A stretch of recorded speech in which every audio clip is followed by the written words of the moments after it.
My name is Richard Gillespie. I'm a thoracic surgical oncologist at HonorHealth. I'm Dr. Robert Riley. I'm a heart surgeon at HonorHealth. My name's Zane Calpe, a cardiac thoracic surgeon over here. For me, heart surgery has been a fantastic journey and career. I think that it's one of the few things where you come into a situation where something's broken and you fix it. This is about quality, this is about delivery, and this is about a personal relationship and a bond with a patient that makes my job satisfying.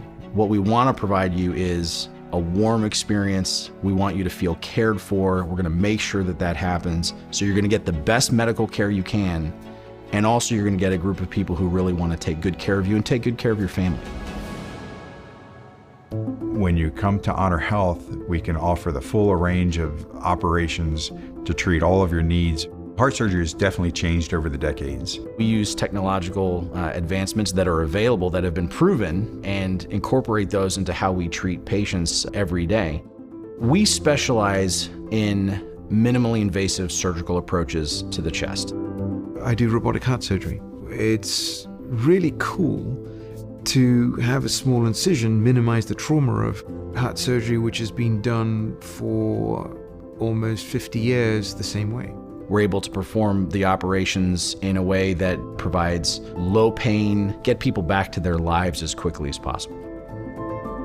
As we meet patients day to day, everybody's totally different. This is not a factory. This is something that is very special. But it's also special for us and our staff because we affect people's lives and we have that privilege. Well, in the HonorHealth Heart and Lung Surgery Group, we're really proud of the top quality of care that we provide. What makes HonorHealth in Scottsdale, Arizona so special is that we attract medical talent from everywhere in the world. Nothing in heart surgery can be achievable without a team. The physician assistants, the nurse practitioners, the nurses on the floor, you cannot perform without them. The infrastructure required for heart surgery is definitely the most complex of any procedure done in the hospital. All of the physicians in this practice, my partners in cardiac and thoracic surgery, come from a variety of backgrounds, but we share a mission, our love for taking care of patients and for doing what's best for them. If you're experiencing anything that resembles something you should be concerned about, see your doctor. If you're feeling funny and you have chest pain, just take it seriously. We'll talk to you, we'll explain things, and also we'll then be able to do the procedures that you need and the care that you need to have the absolute best result at the end of the day.